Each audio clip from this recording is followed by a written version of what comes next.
Okay, Sunday, August 16th, 2020. Welcome all coaches to, this isn't a live broadcast because honestly in Edmonton right now it's plus 28 degrees. There isn't a cloud in the sky. And we were going to do a live at 5 and then we thought, well, you know what? I think we're going to just maybe do a pre-record session. How often is it this nice in Edmonton? Yeah, we're in Edmonton. Okay, let's just keep that in context that, we don't want to miss one of these days. So we thought we'd do a pre-record and broadcast to you from our humble abode. So yeah. Basically, I know what we started last week was just sort of a live and a connection thing, and we were blown away. There was so much interaction, so much engagement, lots of messages and stuff, and so we thought, well, why don't we address some of these questions? Let's get into a little bit of the thoughts that are current right now, right? Because we're all in it and in the changes and in the uncertainty. So I'm going to jump right in there with one of the questions we've been asked by a lot of coaches and also a lot of parents at the same time is, are there going to be competitions this season? And as they are right now on the competition grid, as it's called, they are planned, right? Right. But do we actually know whether they're going to happen? We won't know that. Well, and that's the thing too, is again, every section, I'm just going to speak from a Canadian perspective, has their competition committees that are looking at certain things, looking at certain procedures and protocols.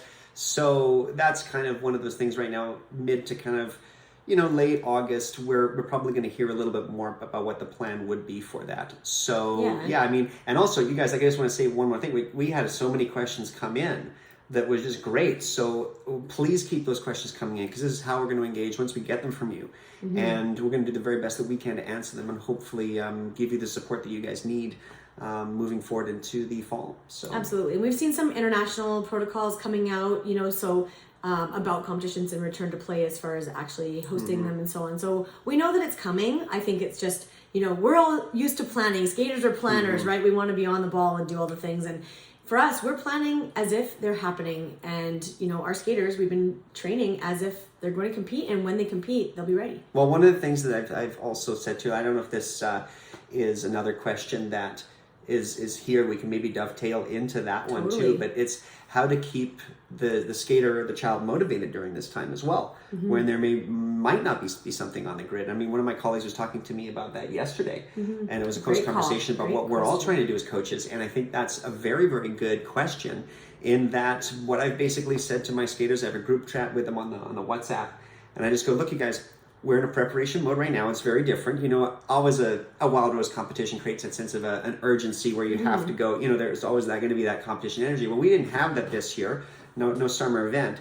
But what it is, though, too, is I said, look, if we do have, say, our fall invitational, we do have something to strive for early October, we're going to be ready to go. Okay, so that's your motivation. There's a lot of motivation for going. If it does happen, you're ready to go. Okay, and we're preparing for that. And as far as the day-to-day motivation, there's a lot of other things we've been doing via Zoom. We did a lot of Zoom classes. A lot of cool stuff, with whatever it's the Champion's Journey. So the book, The Champion's Mind. Yeah, the Champion's Mind was such a cool thing. So if you've been following our channel for a little bit and you've seen some of this, we did a book club in the spring with all our skate tech group of companies, which was about the Champion's Mind. It's an amazing book.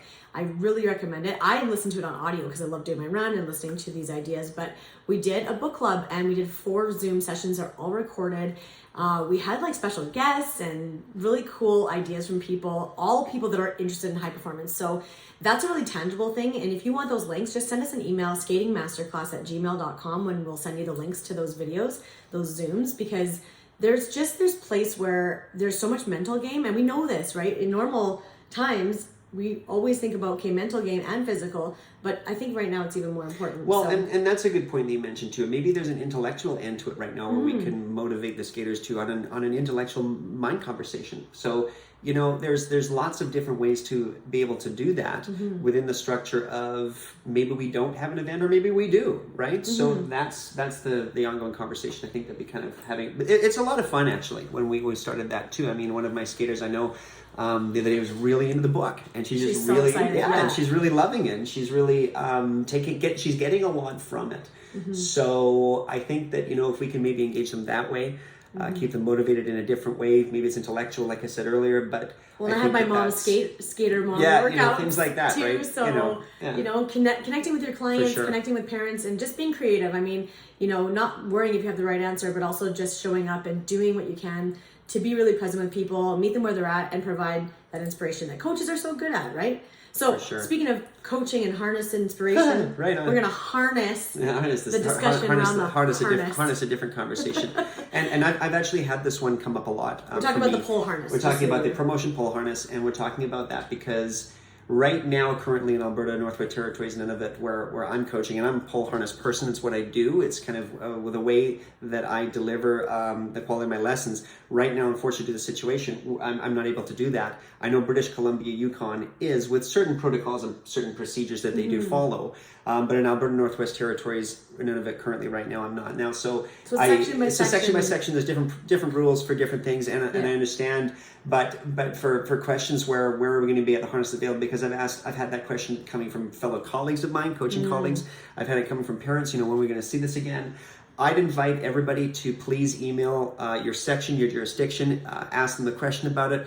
Ask them, when they see a timeline maybe for it, what kind of protocols and procedures may be coming in, and just generally ask the section that you're in, and we wish we had the answer. I wish I had the answer, but unfortunately don't. So I invite everybody to get involved that way, to be able to do that. So, we know that it's such a great, valuable tool. That was a very big one, actually. That had a lot of questions on that. There's been a lot of feedback. A lot of feedback on that. 100%. Yeah. So we've also had a question from some of our colleagues saying, hey, we've heard some rumblings that there may be some daytime ice or some masterclasses around the city, Edmonton area in the fall. What are you guys doing? Is it happening? And of course, as school gets underway, as people get into their new situations with, timelines. I know in high schools, for instance, they're going to quarters instead of semesters. There's all these kinds of things that people are going to be adjusting to. And we've been thinking, okay, anytime there's a change and a shift, there are gaps, and how can we help fill those gaps? Whether it's helping with some day ice and some programming, Dartfish, mini masterclass, sort of 2-hour sessions, connecting with people. And then how can we make those virtual? How can we bring people in and film them or have them live? We're asking all these questions, and so we're looking into it. It definitely is on our minds, and we're starting to build that into our planning for the fall, as well as some masterclass requests, which is really exciting. No, we've got some requests. So there are things on the radar, and it's just we're taking a real look at it and trying to roll something out. Hopefully. So far, probably some Mondays and Tuesdays for times. Yeah. Generally daytime. And when we have more information, of course, we would share it. But this is where we're strategically looking at the sport and how to support coaches, how to support skaters, how to support clubs. It's been our mandate. We've always been very committed to doing that. So yes is the answer, but we're going to be flexible as we roll things out. Okay, yeah, very cool. So I think that'll be great. All right. So the big last question. Oh, the big last question. Yeah, I think there is. This is a really one, and this one came up a few times from. And this is really a very good one. Is anybody else scared that it's ever going to go back to normal? Okay, and let's talk about what normal is, right? Like when we've all talked about this new normal and what this is, and that's a really interesting question. In that, I personally. Uncertainty creates that fear, right? So you false evidence appearing real, or that's the acronym for it, because a lot of the evidence we don't really have yet in terms of what that looks like. So from that standpoint, I can understand there'd be a lot of fear regarding that. So again, if you want to dovetail into that a little bit more in terms of how we're responding to it, because yes, we have our challenges with that, of course, trying to be in the day, like, what can I do today? Okay, today it looks like this, but tomorrow it might not look like that. So how do you manage that, right? And how does one be stable in the moment, but also look towards the future? You're trying to be in the microscope, but also look at the telescope, right? So that's a challenge. I love that analogy. Every time you use it, it helps me, actually, that microscope and telescope idea. And I think the big thing that's happening right now is that usually things change on a sort of micro level, one thing at a time. And right now it feels like everything's changing. It's sort of like the telescope, like you're looking into a new world. So I think as coaches, and if I can just speak directly to coaches, what you already do when you show up and you make an environment in your arena that's safe, that is connected, that is inspiring, that's actually still happening. That's still okay to create. That's actually the goal. And, you know, like at Masterclasses forever, it's like a decade now, we've been creating these spaces and environments out of cold arenas, anywhere we go, that are inclusive, that promote friendly competition with the skaters, and that promote performance, empowerment for individuals, coaches and skaters and parents within that. So if you're wanting to create more of that environment, you know what, send us a direct message, send us an email. We are here to support you doing that wherever you are, if you need help with it.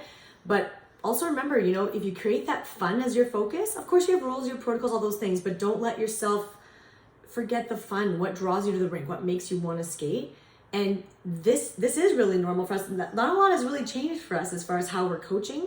I think it's just sort of understanding that you're going to bring in whatever's real in front of you, like you said, in this time, and then fold it in and keep focused on what you want to create as the environment.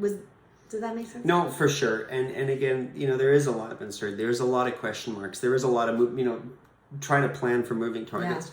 So we really want to thank you all for your engagement over the past week. I think what we're probably going to be doing is doing a lot more of these, say, on the weekend Sunday, where we're all kind of taking our time, taking a break as we move into the fall. Maybe that's kind of a space where the conversation can be had, where we're not doing, we're actually being, and we're going to be just engaging with you the next little while. And so please continue your questions and comments to us through the Skating Success Coaches Circle or at skatingsuccess.com. Anything that you guys need, we're out there. Because again, we're all on this journey and we're all trying to strive towards moving towards our own personal skating success. So wish you all the best. 100%. We're all in this conversation and we're trying to make it easier to access each other and each other's knowledge and move this whole thing forward together. So yeah, we're not sure what to call this Sunday thing, but it's Sunday chat time, the Sunday spiel. So all right, you guys, thank you so much for watching, and catch you next time. See you everybody later. Thank you.